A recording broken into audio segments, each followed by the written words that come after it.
Dr. Marilyn Duffs. I've been married to Don here for 65 years. And I have a few words of advice to help those who are planning to get married.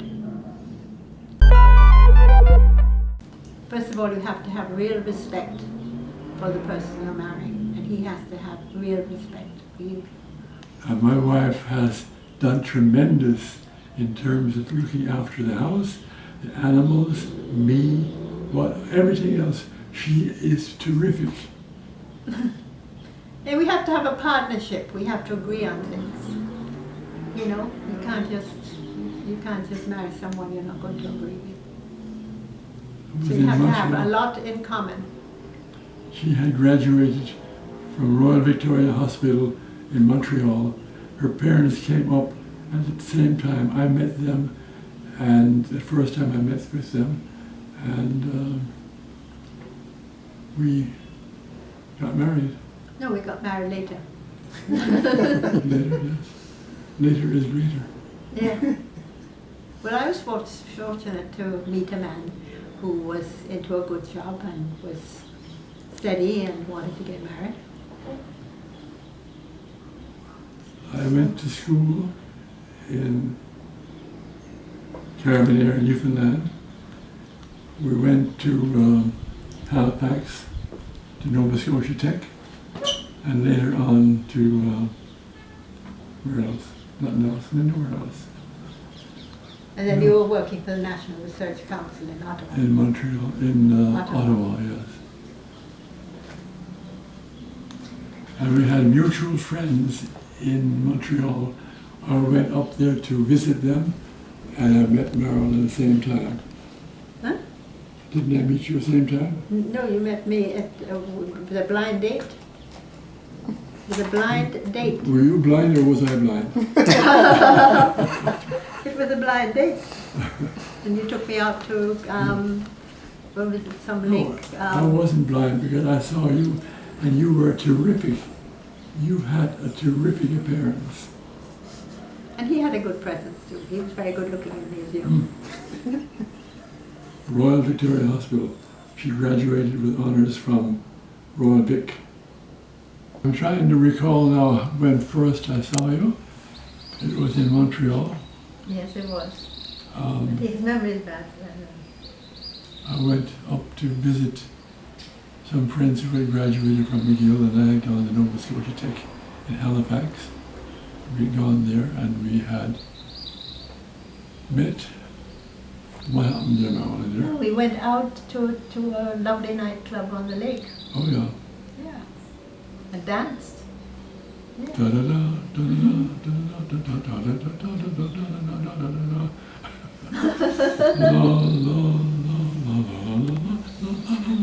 About 65 years has passed since marriage. Do you guys have any regrets?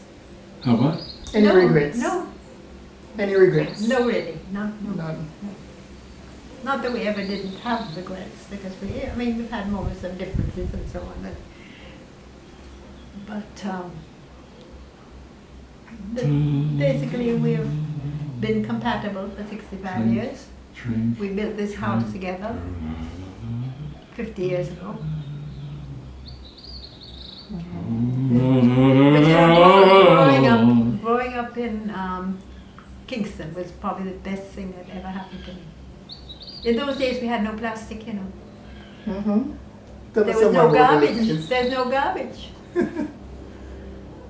And we had sort of a rubbish heap at one spot in the garden, which eventually was ploughed back into a vegetable garden. We had a fowl coop in the backyard, a breadfruit tree, and grew vegetables in the garden and fruit in the garden and chickens in the fowl coop and rabbits. We had rabbits and guinea pigs.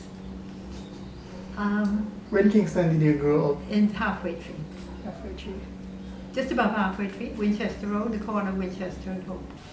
Remember yesterday you were talking to me about the options that are available now for fertility, which weren't available back then while you were younger. Tell me some more about how you feel about that. Yes, well, in vitro fertilization didn't come in until after it was too late for us. So we never had any children. But at the same time, we didn't adopt because we were busy doing other things. But when it comes to increasing the population and increasing the number of births per woman and so on, you have to think of the quality of life of the child you're bringing into the world. And are you able to have the infrastructure to maintain that mother and the child throughout life? And what is going to be the effect on your environment? Because if you look at Haiti and you look at the overcrowding that is Haiti, where they have 12 million people, and we know that we're around 3 million is comfortable for us, you have to think very carefully about how you're going to do this. But it's not something you can just say, oh, every woman has to have more children. Because women are not set up to have more children. They may not, their infrastructure might be weak. So, and we also have a fair high mortality rate among women in childbirth. And that's one of the things you have to think about. As a woman and a wife who never had children, but now the option, right. I wanted to tell me some more about what were some of the things that you both did for your time. You know, what did you do to occupy your time, as you were telling me earlier? Well, we were sailing, number one. We enjoyed many things, the Rotary Club activities, the sailing. I had my horse. I was interested in going to horse shows. We had our dogs. We were breeding dogs. We had we were mixed with the Kennel Club and the German Shepherd Club, and serving on committees for those, and writing in journals and so on. So and also we were looking at our own education and our own development, because Don went back to school and did not an MBA but a diploma in management. I went back and I did first of all my bachelor's, my PhD, my master's and my PhD. And I was very, very busy with research at that point. And then I was offered a job immediately after as a lecturer. And I was a lecturer at UWI in the nursing school in USN, the UE School of Nursing, for about 15 years. And I still taught after that because I was teaching online. So, but we've been busy. When you realized that you weren't conceiving a child, or you both together couldn't have a child, how did you deal with it emotionally?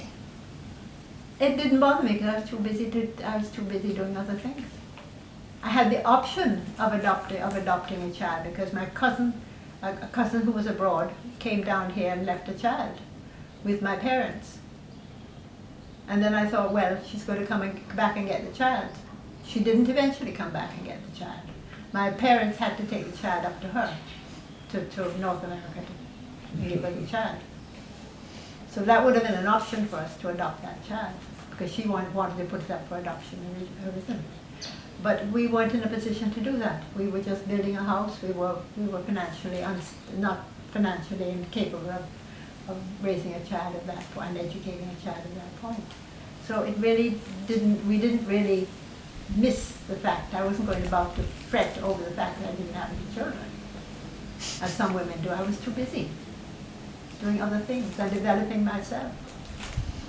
And one of the things my husband did that I really have to hand it to him is that he supported me through all my education processes. He paid for all my education.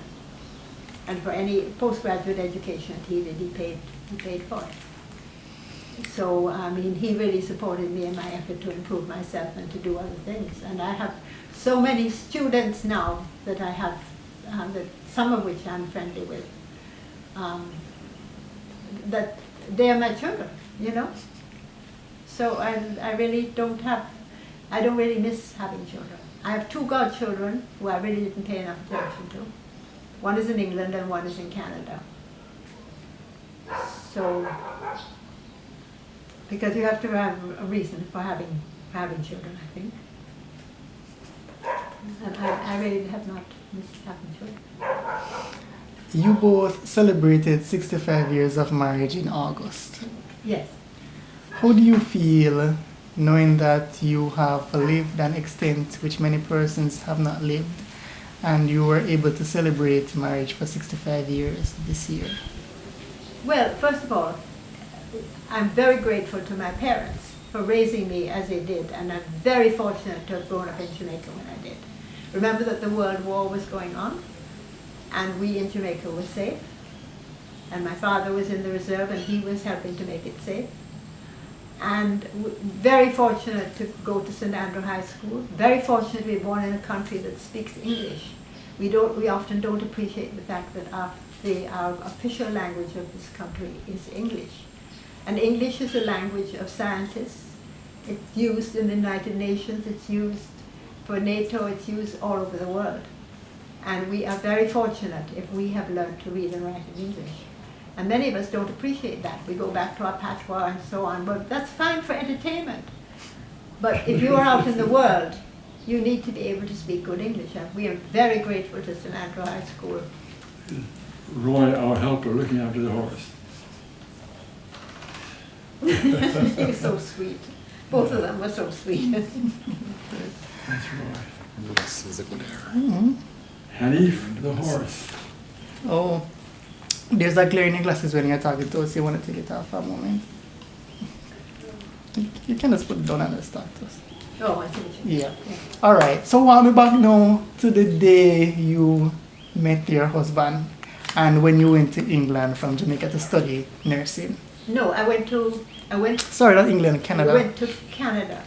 Well, because I had a relative in Montreal who had studied nursing. And I went, and my parents just simply sent me up there to study nursing in Montreal. And so I didn't really have a choice, but it was a very good transition because I went straight into the hospital, and lived in the hospital, and worked in the hospital, and studied the nursing. Didn't have to come out at all and into the cold. Came first in a class of 73, and then I met him at the end of my training, just at the very end. I'd been on night duty for several nights, and I was really, really tired. I was really headed for my bed when a classmate came and banged on the door and said, you have to come out with us tonight because I have some friends coming. And I said, I don't go on blind dates. End of story. And so she said, but they're engineers, they're not students, you know, they have money. They can take us to a nice place. So very reluctantly, as a persuasion of my friends in the residence, I went and of course I met him. We spoke a lot about love, and you were saying that the current generation, they're not as loving as you believe they should be. Tell me some more about that. All right. Many people are distracted by social media right now. You have to agree with me on that. They tend to be looking at their phones all the time. People do not come into their scope as quickly. Among children, for instance, people are not as important to them as what's on the phone. And therefore they have a disrespect for people. Children today are very disrespectful. I couldn't get away with half of what they do. And the children, they grow up disrespectful, they respect the parent. The parent isn't usually being very firm with them. They disrespect the parent, and they disrespect the teacher, and they disrespect each other. And so how do you go out in the world with such disrespect? They're not taught that you should do unto others as you would have them do unto you, which is was a watchword of my grandfather. I can tell you, he used to tell me that you must treat people as you expect to be treated. And this is true of when they go into marriage, when you meet some of the relationship.